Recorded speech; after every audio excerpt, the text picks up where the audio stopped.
O público silenciou no instante em que empurrei as pesadas portas do tribunal. Era possível quase ouvir o sussurro de surpresa percorrer a sala, como o início de uma tempestade prestes a se formar.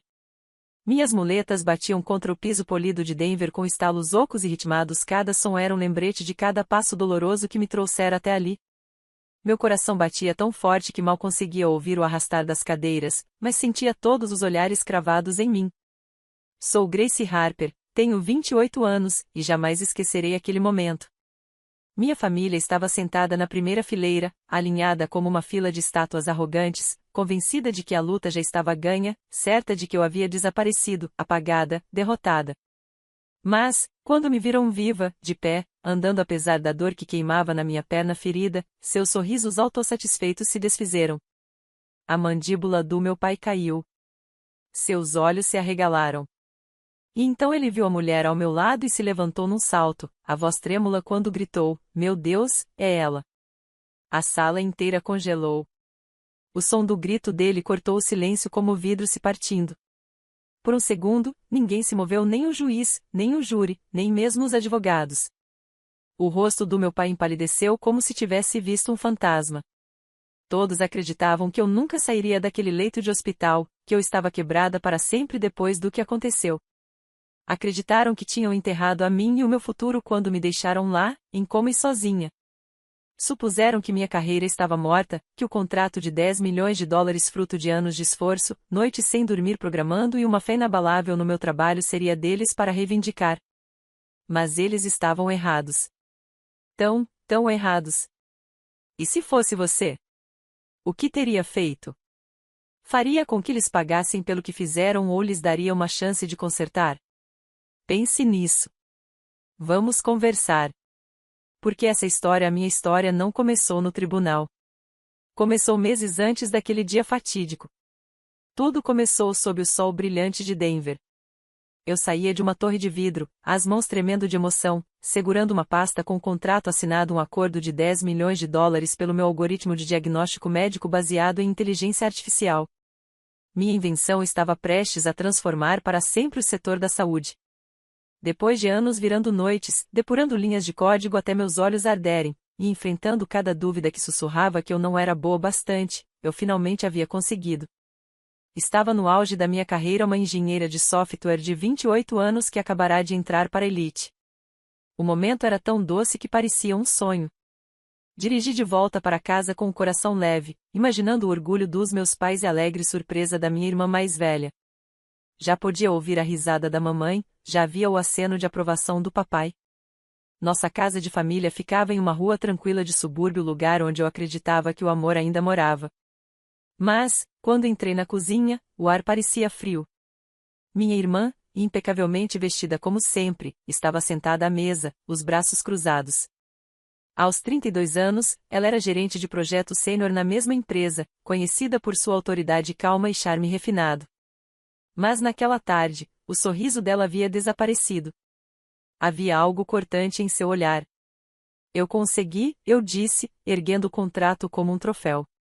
10 milhões de dólares pelo meu algoritmo. O canto da boca dela se curvou não em orgulho, mas em amargura. Seu algoritmo, ela zombou. Quer dizer aquele que eu orientei, gerenciei e apresentei em todas as reuniões? Aquele que minha equipe ajudou a aperfeiçoar? As palavras dela escorriam como veneno. Fiquei paralisada, chocada. Sempre soube que ela era competitiva. Sempre foi a filha adorada, o orgulho do papai, a favorita da mamãe.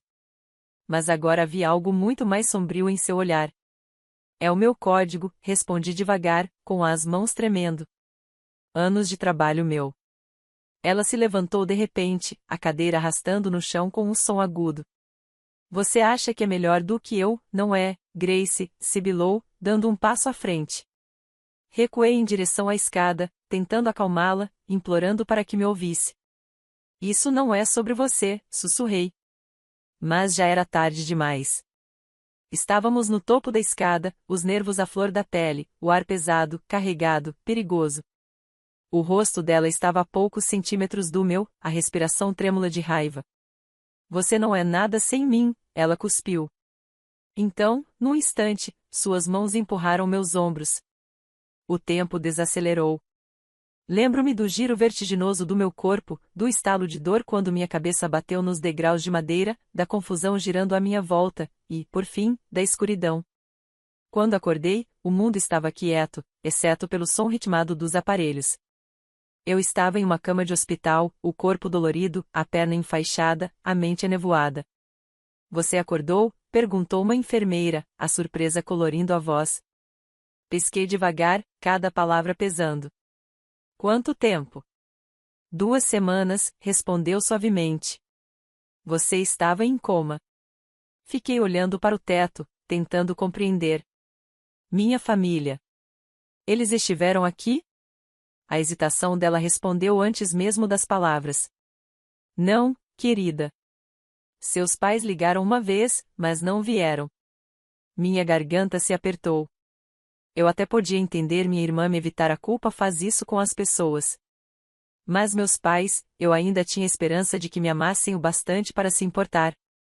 Eles disseram alguma coisa? Perguntei, com a voz fraca.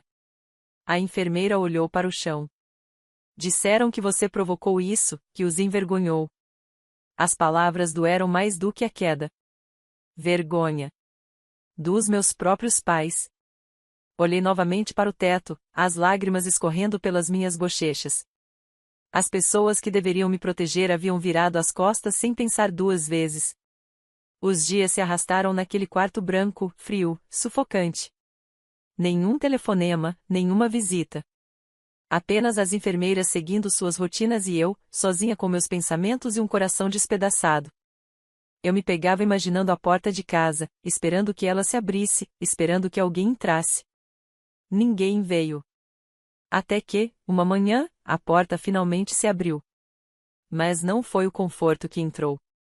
Minha irmã estava lá, de braços cruzados, impecável como sempre, como se nada tivesse acontecido.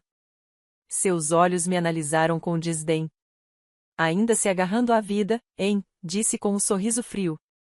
Você está atrapalhando todo mundo, sabia? A dor latejou na minha perna quando me apoiei nos cotovelos. Por que você está aqui? Perguntei. Ela se inclinou, a voz baixa e zombeteira. Só estou garantindo que você fique fora do meu caminho. Essas foram as últimas palavras dela antes de virar as costas, o som dos saltos ecoando pelo corredor enquanto desaparecia, me deixando tremendo de raiva. Aquela visita não tinha sido por acaso. Era um aviso. E não era apenas crueldade, havia cálculo em seu tom, uma intenção fria e precisa. Algo maior estava acontecendo. Alguns dias depois, minha melhor amiga, minha única aliada de verdade, conseguiu me visitar. Seu rosto estava abatido, os olhos cansados. Ela me abraçou com cuidado e sussurrou: tentei te ver por dias. Eles não deixavam ninguém entrar. Senti uma onda de alívio com sua presença, até ela me encarar com seriedade e dizer: Grace, sua irmã está dizendo no trabalho que o algoritmo é dela. Que foi ela quem criou. E que está assumindo seu contrato de 10 milhões de dólares. As palavras tiraram o ar dos meus pulmões. Meu projeto, minha conquista, meu legado, tudo estava sendo roubado enquanto eu estava presa em uma cama de hospital. Naquela noite, tentei acessar minha conta bancária para pagar as contas médicas que só aumentavam, mas o aplicativo piscou uma mensagem em vermelho: conta bloqueada. Minhas mãos tremiam quando liguei para o banco. Ordem judicial, disse o atendente, num tom frio. Emitida com base em alegações de incapacidade. Minha mente girava. Alguém havia me declarado inapta para administrar minhas próprias finanças. As peças começaram a se encaixar, a visita da minha irmã, seu ar de superioridade, sua confiança. Ela não estava apenas com inveja, estava orquestrando um roubo. Pouco tempo depois, um homem de terno escuro entrou no meu quarto. Um advogado. Seu rosto era calmo e profissional, mas seus olhos transmitiam gravidade. Ele colocou uma pasta espessa no meu colo. Senhorita Harper, começou em voz baixa, estou representando seus interesses em relação ao seu contrato. Ele deslizou algumas folhas na minha direção. Esses documentos mostram que alguém entrou com um pedido para transferir a propriedade do seu acordo de 10 milhões. As assinaturas de autorização já estão aqui, inclusive a sua. Olhei para a assinatura, o meu nome, falsificado com traços cuidadosos que eu nunca escrevera. Meu coração martelava nos ouvidos. Minha irmã, sussurrei, sentindo tudo se encaixar. A traição. As mentiras. O silêncio. Ele assentiu lentamente. Alguém está tentando tomar tudo de você. Apertei os papéis com tanta força que eles se amassaram entre meus dedos. A lembrança do sorriso frio da minha irmã durante sua visita me atravessou como uma lâmina. Aquilo tinha marca dela por todos os lados. Perguntei ao advogado como ele havia me encontrado. Ele explicou que um colega da minha empresa, preocupado com meu desaparecimento, o contratara para investigar. A ordem judicial que bloqueou sua conta foi só o começo, disse, folheando outra página. Esses documentos afirmam que você está inapta para trabalhar, com base nos seus registros médicos. Fiquei olhando para ele, a descrença se transformando em pavor. Meus registros médicos?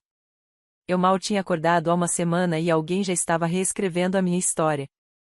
O advogado se inclinou, a voz baixa e firme. Precisamos investigar mais a fundo, mas tudo indica que isso foi planejado. Assenti, sentindo a raiva crescer dentro de mim. Minha irmã não estava apenas roubando meu contrato. Ela estava tentando apagar minha capacidade, minha reputação, minha própria identidade. Naquela tarde, um médico veio me ver. Ela devia ter uns 40 e poucos anos, o rosto bondoso, mas firme. Apresentou-se como a médica responsável pelo meu caso. Encontrei algo preocupante, disse, abrindo meu prontuário em um tablet. Seus registros médicos foram alterados depois da sua internação. Minha respiração falhou. Ela apontou para as anotações que mostravam sedação prolongada e problemas neurológicos exagerados, nada que condizia com a minha recuperação. Alguém adicionou esses dados para parecer que você nunca acordaria, explicou, olhando diretamente nos meus olhos. É por isso que a ordem judicial foi aprovada tão rápido. Um arrepio percorreu meu corpo. Aquilo não era apenas sobre dinheiro, era sobre me apagar completamente. Enquanto eu estava deitada, as peças começaram a se encaixar. Minha irmã sempre fora controladora, desde que éramos crianças. Lembrei-me dela, aos 6 anos, arrancando minha boneca favorita das minhas mãos e dizendo que era dela, enquanto nossos pais sorriam, elogiando sua assertividade. Aos 10, ela já dominava a arte de manipular, sempre conseguia virar a atenção deles contra mim, me fazendo parecer a filha problema sempre que eu tentava me defender. Na adolescência, ela manipulava a cada decisão familiar desde as férias até quem ficava com o quarto maior, sempre me pintando como egoísta. Meus pais nunca questionaram nada. Adoravam sua confiança, seu charme, seu jeito de saber o que queria. Eu passei anos tentando provar meu valor, criando meu algoritmo de inteligência artificial para mostrar que era mais do que a sombra dela. Mas agora, ela havia ultrapassado todos os limites, orquestrando um plano para me arrancar tudo que conquistei. Olhei para o advogado e depois para a médica, ambos tinham expressões firmes, determinados. Eles acreditavam em mim, mesmo quando minha própria família não acreditava. Documentos falsificados, prontuários adulterados, tudo obra da minha irmã, com meus pais provavelmente fingindo não ver, como sempre. Pensei nas suas bravatas no trabalho, nas palavras cruéis no hospital. Ela acreditava que tinha vencido, que eu ficaria quebrada e em silêncio. Mas ela me subestimou. Entreguei os papéis de volta ao meu advogado, a voz firme. Nós vamos lutar contra isso, disse. Ele assentiu, um brilho de convicção nos olhos. A médica prometeu registrar cada discrepância nos meus arquivos médicos. Eu não estava apenas lutando pelo meu contrato. Estava lutando pela minha vida. Determinada a reagir, tomei uma decisão ousada. Ainda fraca, mas movida pela raiva, recebi alta do hospital contra as recomendações e marquei um encontro com minha irmã em um café tranquilo de Denver. Coloquei um pequeno gravador no bolso, o coração disparado enquanto mancando, atravessava a porta. Ela já estava lá, tomando café, o corpo relaxado, mas os olhos frios e calculistas. Você está de pé? Provocou, com um tom debochado. Achei que não fosse sobreviver.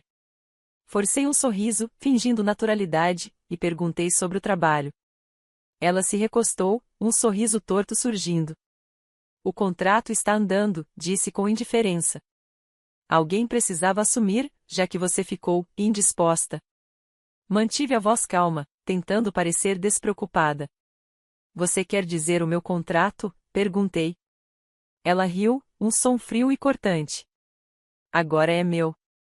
Você não ia conseguir fazer nada de um leito de hospital. Cerrei a mandíbula, o gravador no meu bolso registrando cada palavra. Ela acabará de admitir o plano de roubar meu contrato de 10 milhões de dólares. De volta ao meu apartamento temporário, encontrei-me com uma investigadora particular recomendada pelo meu advogado. Era uma mulher de 30 e poucos anos, de olhar afiado e postura direta, o tipo de pessoa que não se deixava enganar facilmente. Estive analisando as finanças da sua irmã, disse ela, espalhando extratos bancários sobre a mesa. Meu coração acelerou quando ela apontou para uma série de transferências valores altos enviados a um colega da minha empresa. Esse homem, disse ela, batendo o dedo em um nome, recebeu 10 mil dólares da conta da sua irmã. Reconheci o nome imediatamente, um colega que sempre se mostrará excessivamente disposto a agradá-la. Ele está falsificando documentos da empresa, explicou a investigadora. Alterando registros para fazer parecer que sua irmã foi a líder do seu algoritmo. Meu sangue ferveu. Ela não estava apenas roubando o crédito, estava literalmente pagando para reescrever a história. Mais tarde naquele dia, recebi uma ligação da minha melhor amiga. A voz dela soava urgente. Encontrei algo que você precisa ver, disse, enviando uma corrente de e-mails internos da empresa. Abri a mensagem, o coração disparando enquanto lia. Em um dos e-mails, minha irmã havia escrito para o nosso chefe: com a Grace afastada, estou assumindo o lugar dela. O contrato está em boas mãos. Outro e-mail vangloriava-se de sua visão inovadora para o algoritmo, como se eu nunca tivesse existido. Minhas mãos tremiam. Cada linha era uma punhalada. A voz da minha amiga Cynthia ecoou do outro lado da linha. Ela planejou isso há semanas. Todo mundo no trabalho acha que ela é a heroína. Agradeci, sentindo a determinação endurecer dentro de mim. Aqueles e-mails eram a prova de que minha irmã estava tentando me apagar da minha própria conquista. Decidida a não deixar pedra sobre pedra, liguei para a administração do hospital. As palavras da médica sobre meus registros alterados ainda me assombravam, e eu precisava de respostas. A administradora, uma mulher direta, confirmou minhas suspeitas depois de consultar meu prontuário. Há evidências de alterações não autorizadas, disse, a voz tensa. Foram adicionadas anotações que exageram a gravidade do seu quadro, sugerindo que você ficaria incapacitada por meses. Perguntei quem tinha acesso aos meus registros. Ela hesitou antes de responder que apenas alguns funcionários, mas revelou que estavam investigando uma solicitação externa feita por meio de um canal legal. Imediatamente, pensei nas conexões da minha irmã, em sua habilidade de manipular tudo e todos. Isso não era apenas sobre o contrato, era sobre me manter presa a uma narrativa falsa de fragilidade e incapacidade. Com todas as provas reunidas, preparei-me para a batalha. Sentei-me diante do meu advogado em seu escritório em Denver, um espaço pequeno, abarrotado de livros jurídicos e pastas de casos. Estamos montando um caso sólido, disse ele, com voz firme. Vamos abrir um processo no tribunal de Denver por fraude e conspiração para privar você do seu contrato. Assenti, passando os dedos pela borda da mesa, enquanto o peito se apertava. Ir ao tribunal significava encarar minha família, as pessoas que me traíram, sem hesitar. Daniel se inclinou à frente, o olhar atento. A gravação é fundamental, explicou. No Colorado, basta o consentimento de uma das partes, então sua conversa com sua irmã no café é totalmente válida como prova. Soltei o ar devagar, aliviada por saber que minha jogada arriscada seria válida no tribunal. Daniel explicou que apresentaríamos a gravação junto com os e-mails que minha melhor amiga havia descoberto, provas claras da intenção da minha irmã de roubar meu contrato de 10 milhões de dólares. Também chamaremos a médica que revisou seus prontuários, acrescentou. O depoimento dela vai provar que as alterações foram feitas de forma deliberada.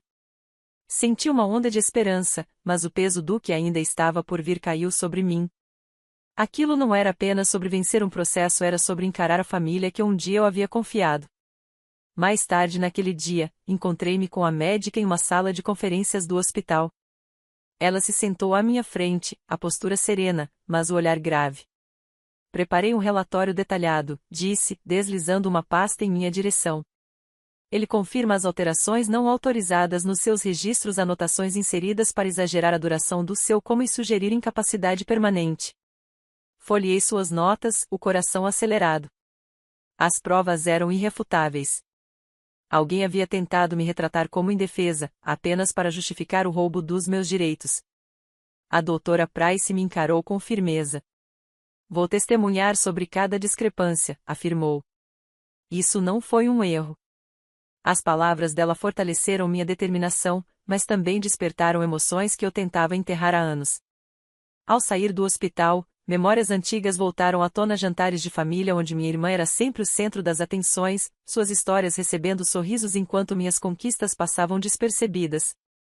Lembrei-me do dia em que ganhei a feira de ciências aos 15 anos, apenas para minha mãe elogiar o projeto de arte da minha irmã. Meu pai, como sempre, balançou a cabeça, dizendo que meus esforços não eram práticos. Essa constante preferência por ela foi o que me empurrou a trabalhar mais, a criar meu algoritmo, minha prova de que eu era suficiente.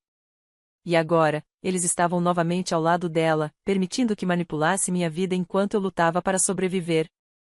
A dor daquela rejeição me atingiu como uma onda, ameaçando engolir minha coragem. Parei em um parque perto do tribunal, buscando ar. Sentei-me em um banco, o frio atravessando meu casaco, e deixei que a dor viesse. Eu não estava lutando apenas por um contrato, estava lutando pela verdade. Pelos anos que passei tentando provar meu valor. O dia do julgamento chegou, e eu estava pronta. O tribunal de Denver vibrava com tensão quando me sentei ao lado do meu advogado, as mãos firmes no colo. Daniel se levantou, a voz clara e firme ecoando pela sala. Temos provas irrefutáveis de uma conspiração para fraudar minha cliente, declarou. Ele começou exibindo a gravação feita no café ao momento em que minha irmã admitia roubar meu contrato de 10 milhões. A voz dela soou alta no recinto, agora é meu. Um murmúrio de choque percorreu a sala. Daniel então apresentou os documentos falsificados da empresa, mostrando como minha irmã e um colega haviam manipulado os registros para reivindicar meu algoritmo. Lancei um olhar para ela, seu rosto estava pálido, mas ainda desafiador.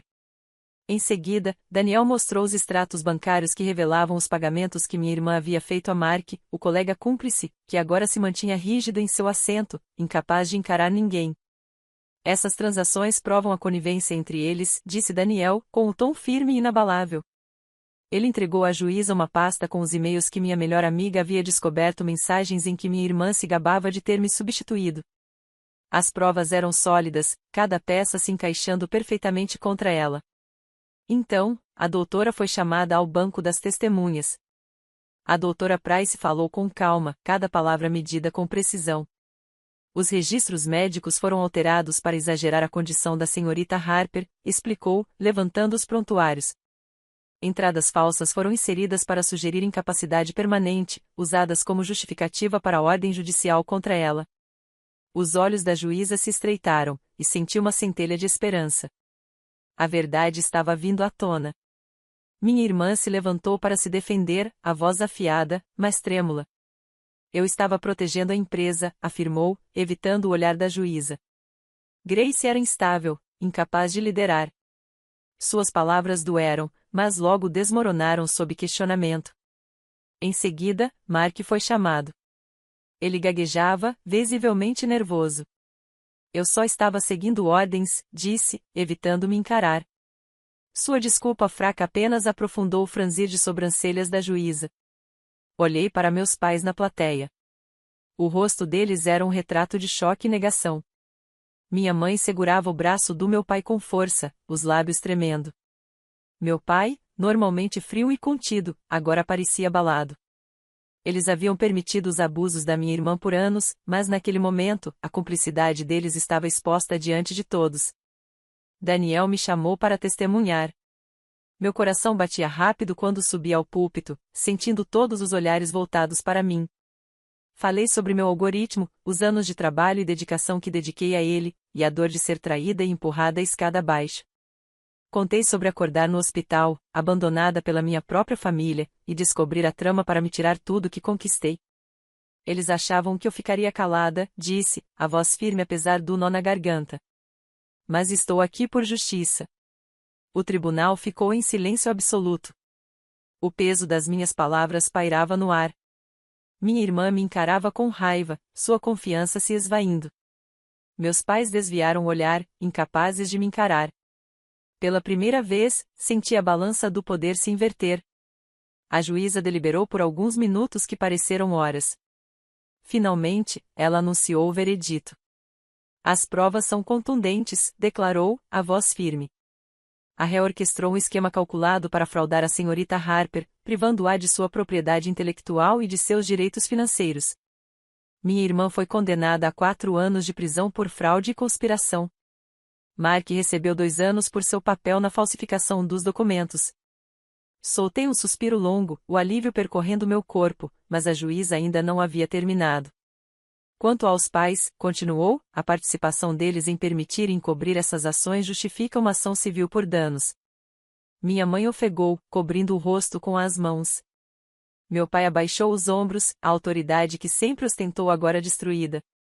Quando o martelo bateu, senti um peso imenso se levantar. A sala do tribunal começou a esvaziar, mas permaneci sentada, observando minha família sair envolta em vergonha e ruína. A máscara de desafio da minha irmã havia finalmente se quebrado, seus olhos agora estavam vazios.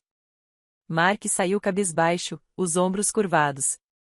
Meus pais, que antes me tratavam com desdém, agora enfrentavam as consequências de anos de favoritismo cego. Eu havia lutado pela minha verdade e vencido. O contrato era meu novamente, meu nome restaurado. Mas, mais do que isso, eu havia recuperado minha força. Saí do tribunal sob o céu brilhante de Denver, pronta para reconstruir minha vida. Com a justiça feita, um novo capítulo começava. Meu novo apartamento era pequeno, mas cheio de luz, com janelas que revelavam o horizonte da cidade. As paredes ainda estavam nuas, mas carregavam promessas, um recomeço, livre das sombras da traição da minha família. Decidi cortar todos os laços. Sem mais ligações, visitas ou esperanças de aprovação. Minha irmã e meus pais pertenciam a um passado que eu não precisava mais carregar. A liberdade dessa decisão foi como respirar de verdade pela primeira vez em anos. As consequências legais foram severas. Minha irmã cumpriria 4 anos de prisão. Sua ambição se resumira a uma cela. O tribunal também determinou que ela me pagasse $200.000 em indenização pelos danos causados. Mark, o colega que havia sido seu cúmplice, recebeu uma pena de 2 anos de prisão e uma multa de $20.000 por falsificação de documentos. Meus pais, cúmplices pelo silêncio, foram condenados em um processo civil a pagar $75.000 em indenizações. Sua reputação na comunidade desmoronou, o orgulho que ostentavam havia se transformado em vergonha. Não senti prazer na queda deles. Não havia alegria, apenas alívio. Alívio por saber que, finalmente, eles não poderiam mais me ferir. Mas eu queria mais do que apenas reconstruir minha vida. A dor de ter sido traída e deixada sozinha em um leito de hospital me fez perceber quantas outras pessoas poderiam estar passando por algo parecido. Tomei uma decisão ousada, investi $500.000 do meu contrato em uma fundação, com sede em Denver, voltada a vítimas de abusos familiares. O fundo ofereceria assistência jurídica, aconselhamento psicológico e moradia segura para quem tentava escapar de famílias tóxicas. No evento de inauguração, falei diante de um pequeno público, minha voz firme: ninguém deveria se sentir sozinho em sua luta. As palavras carregavam as minhas próprias cicatrizes. Aquela fundação era minha maneira de transformar dor em propósito, garantir que outros tivessem o apoio que eu nunca tive. Ao me acomodar no meu novo lar, refleti sobre toda a jornada. Minha família havia tentado me apagar, minha irmã com seus esquemas, meus pais com sua indiferença, mas suas ações apenas me tornaram mais forte. Eu sobrevivi a um coma, desvendei suas mentiras e os enfrentei em tribunal. Cada etapa foi uma batalha. Desde o momento em que gravei a confissão da minha irmã até o dia em que apresentei as provas com meu advogado, aprendi que justiça não se resume a vencer, é sobre resistir. Mesmo quando tudo parece impossível. Meu algoritmo, meu orgulho, estava novamente em minhas mãos, e eu já planejava sua próxima fase, decidida a torná-lo ainda maior. Mas a maior lição não foi sobre vingança ou triunfo. Foi sobre autossuficiência. Durante anos, busquei a validação da minha família, tentando conquistar o amor deles com feitos que nunca valorizaram. Mas, naquele leito de hospital abandonada e traída, encontrei algo melhor, minha própria força. Eu não precisava da aprovação deles para saber o meu valor. Minha determinação me sustentou através da dor, das mentiras e do tribunal. Ela me ensinou que ninguém pode roubar meu futuro a menos que eu permita. Olhando para as luzes de Denver brilhando abaixo da janela, eu finalmente soube, eu era o suficiente. E estava pronta para construir uma vida do meu jeito.